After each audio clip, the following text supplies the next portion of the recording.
요즘처럼 날씨가 쌀쌀해지면 엄마, 아빠가 제일 자주 하시는 말이 있죠. 나 감기 기운 있는 것 같아. 겨울만 되면 꼭 한 번은 걸려. 약도 잘 챙겨 드시고 외출할 때 옷도 따뜻하게 입고 집에 오면 손도 씻는데 왜 겨울만 되면 감기에 더 잘 걸리는 걸까요? 오늘은 겨울만 되면 왜 이렇게 감기에 잘 걸릴까? 이 질문을 가지고 막내딸이 옆에 앉아서 차분하게 이야기해 드리려고 합니다. 먼저 겨울이 되면 생활 리듬부터 달라집니다. 해가 빨리 지다 보니 하루가 짧게 느껴지고 자연스럽게 몸을 움직이는 시간도 줄어듭니다. 그만큼 집안에서 보내는 시간은 늘어나고 창문을 여는 횟수는 줄어들게 되죠. 난방을 켜는 시간이 길어지면서 실내 공기도 쉽게 건조해집니다. 코와 목 안쪽이 예전보다 빨리 마르는 느낌을 받는 분들도 많이 계세요.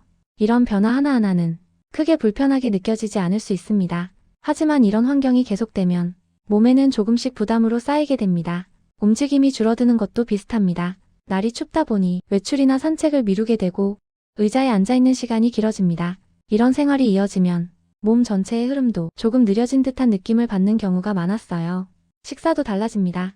겨울에는 입맛이 떨어지기도 하고 따뜻하고 자극적인 음식 위주로 식사가 이어지기도 합니다. 이 역시 몸의 균형에는 작지 않은 영향을 줄 수 있습니다. 이렇게 보면 겨울 감기는 어느 날 갑자기 찾아온다기보다 계절이 바뀌는 동안 생활 전반이 함께 달라지면서 몸이 먼저 반응하는 과정에 가깝다고 볼 수 있습니다. 이제 이런 생활들이 이어질 때 몸 안에서는 어떤 변화가 일어나는지 조금 더 차분하게 이야기를 이어가 보겠습니다. 이렇게 겨울 생활이 이어지면 몸 안에서도 조금씩 변화가 생깁니다. 겉으로는 잘 드러나지 않지만 감기와 연결되는 지점들은 대부분 이 과정에서 만들어지는 경우가 많았어요.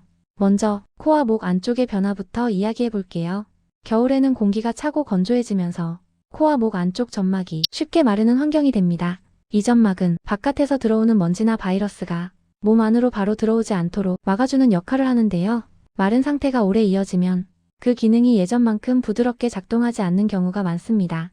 그래서 겨울만 되면 목이 자주 칼칼해지거나 코가 막히는 느낌을 먼저 받는 분들도 계세요.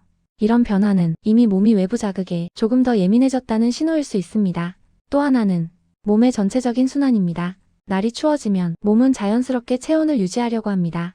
이 과정에서 혈관이 수축되는 시간이 길어지고 몸의 흐름도 예전보다 느려질 수 있습니다. 여기에 활동량까지 줄어들면 몸 전체가 조금 둔해진 듯한 느낌을 받는 경우도 많아집니다. 손발이 차게 느껴지거나 몸이 쉽게 피로해지는 것도 이와 연결해서 볼 수 있습니다. 이런 상태가 이어지면 몸이 회복하는 데 필요한 시간도 조금 더 길어질 수 있습니다.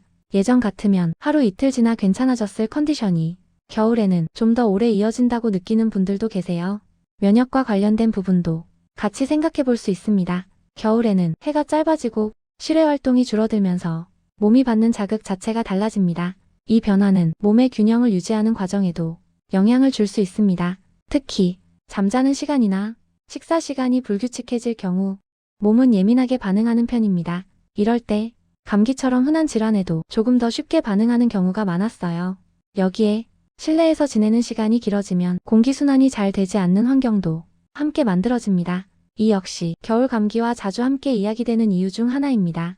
이렇게 살펴보면 겨울 감기는 특정한 원인 하나로 설명되기보다는 생활 환경과 몸의 상태가 겹치면서 나타나는 경우가 더 많다는 걸 알 수 있습니다. 그래서 겨울에 감기에 걸렸다고 해서 내가 뭘 잘못했나 하고 자책할 필요는 없습니다. 몸이 그만큼 조금 더 민감해져 있다는 신호로 받아들이는 쪽이 오히려 자연스러울 수 있습니다. 이제 다음으로는 이런 변화가 있을 때 몸이 먼저 보내는 신호에는 어떤 것들이 있는지 조금 더 이어서 살펴보겠습니다.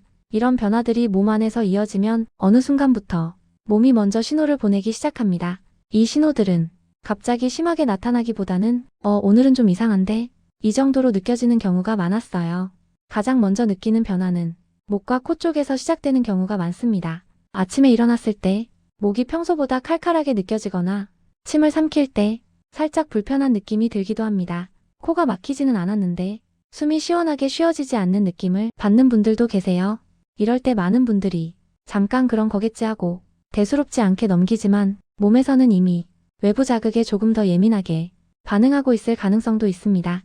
또 하나는 몸의 피로감입니다. 겨울에는 충분히 쉬었는데도 몸이 개운하지 않게 느껴지거나 평소보다 쉽게 지치는 느낌을 받는 경우가 많습니다.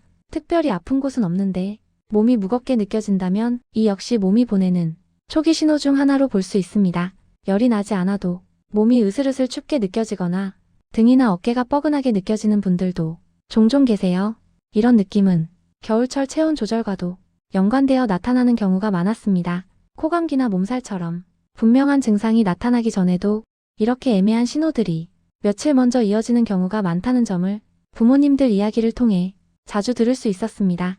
입맛 변화도 눈여겨볼 수 있는 신호 중 하나입니다. 평소에는 잘 먹던 음식이 조금 부담스럽게 느껴지거나 입맛이 뚝 떨어진 것처럼 느껴질 때도 있습니다. 이럴 때는 몸이 회복에 에너지를 쓰느라 소화 쪽으로는 여유가 줄어든 상태일 수 있습니다. 잠의 질이 달라지는 경우도 있습니다. 잠은 자는데 중간에 자주 깨거나 아침에 일어났을 때 덜 잔 것 같은 느낌이 들기도 합니다. 이 역시 몸이 완전히 편안한 상태는 아니라는 신호로 볼 수 있습니다. 중요한 점은 이런 신호들이 나타났다고 해서 반드시 감기로 이어진다는 뜻은 아니라는 점입니다. 다만 몸이 조금 쉬어가고 싶다는 메시지를 보내고 있을 가능성은 있습니다. 그래서 이 시기에는 몸을 억지로 끌고 가기보다는 컨디션을 조금 살펴보는 쪽이 도움이 되는 경우가 많았습니다. 이제 마지막으로 이런 시기에 많은 분들이 헷갈려 하시는 이야기들, 그리고 겨울 감기와 관련해 자주 나오는 오해들을 잠깐만 정리해 보겠습니다. 겨울 감기에 대해 이야기하다 보면 부모님들 사이에서 자주 오가는 말들이 있습니다. 이걸 하면 감기가 낫더라. 저걸 챙기면 겨울엔 안 걸린다더라. 그만큼 겨울 감기는 누구에게나 익숙하고 또 쉽게 불편해지는 문제이기 때문에 여러 이야기가 함께 따라오는 것 같아요. 그런데 실제로 보면 겨울 감기는 무엇 하나만으로 설명되기보다는 몸에 부담을 덜 주는 방향으로 생활이 조금씩 바뀌었을 때 컨디션이 편해졌다고 느끼는 경우가 더 많았습니다. 그래서 이번에는 꼭 해야 하는 방법이라기보다는 이런 점은 도움이 됐다고 말하는 분들이 많았어요. 이 정도로만 차분하게 정리해 보려고 합니다. 먼저 겨울에 특히 많이 헷갈리는 이야기부터 짚어볼게요. 춥다고 해서 무조건 감기에 걸리는 것은 아닙니다. 다만 추운 환경이 이어질수록 몸이 체온을 유지하는데 더 많은 에너지를 쓰게 되고 그 과정에서 몸이 쉽게 피로해질 수 있습니다. 또 감기는 한번 걸리면 몸이 약해졌기 때문이라고 생각하시는 분들도 계세요. 하지만 앞에서 이야기했듯 겨울 감기는 계절 변화와 생활 환경이 겹치면서 나타나는 경우가 많아 누구에게나 생길 수 있는 상황에 가깝습니다. 그래서 감기에 걸렸다고 해서 스스로를 탓하기보다는 몸이 잠시 쉬어야 할 시기라는 신호로 받아들이는 쪽이 조금 더 편할 수 있습니다. 이제 겨울에 조심하면 도움이 됐다고 이야기되는 생활 습관을 몇 가지만 살펴보겠습니다. 첫째는 실내 공기가 너무 건조해지지 않도록 신경 써주는 겁니다. 겨울에는 난방이 계속되면서 코와 목 안쪽이 쉽게 마를 수 있습니다. 이럴 때 가습기나 젖은 수건처럼 간단한 방법으로 공기 상태를 조절해주면 목의 불편함이 덜 느껴졌다는 이야기를 자주 들을 수 있었습니다. 둘째는 몸을 완전히 식히지 않는 생활입니다. 외출 후 바로 찬 공기에 오래 노출되기보다는 집에 들어와 몸을 조금 따뜻하게 풀어주는 시간이 도움이 됐다는 분들도 많았어요. 이건 뭘 새로 해야 한다기보다 몸이 갑자기 긴장하지 않도록 시간을 주는 느낌에 가깝습니다. 셋째는 잠과 식사 리듬을 너무 흐트러뜨리지 않는 겁니다. 겨울에는 해가 짧다 보니 생활 시간이 달라지기 쉬운데요.